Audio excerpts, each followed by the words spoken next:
Hey guys, welcome back to Curiosity Data Analytics. Today's video is going to be dedicated to review the main updates in the new Streamlit 1.41 release that was launched on December 10th. All right, so again, this month, not a big update, so this is going to be a quick video.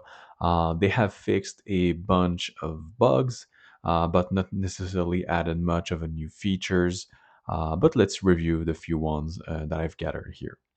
So first we have this added setting in the st.metric and st.columns components that allows you to add a border around each component.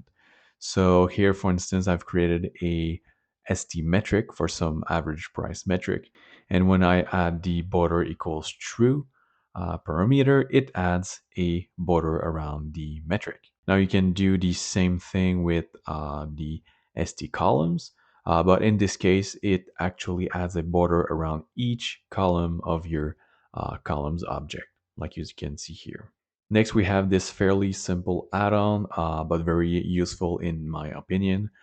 So previously, if you had a table with a very large number of columns, so for instance, here I have a type column with a bunch of years. So if you had this kind of data, you couldn't freeze the first column to easily read the table. But now with this new pin equals true parameter in the column config component, you can now decide which column to freeze when scrolling from left to right, exactly like you can do in Excel. So in this case, I have frozen the type column, and when you scroll from left to right, you can actually see all the years and keep the type column. Third item I noted in this release was the addition of a third type of pre-styled button. So up to now we had these two styles of button. So we had a primary one and a secondary one.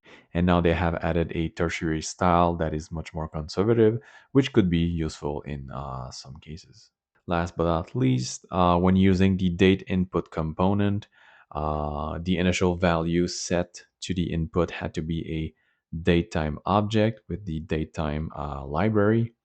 But now you can actually use an ISO formatted string to do the exact same thing. So as I said here, you have the set value to 1st of January 2024. And in this case, it's a string format value. So yeah, again, pretty quick video since no major updates whatsoever, but still some interesting additions to the library.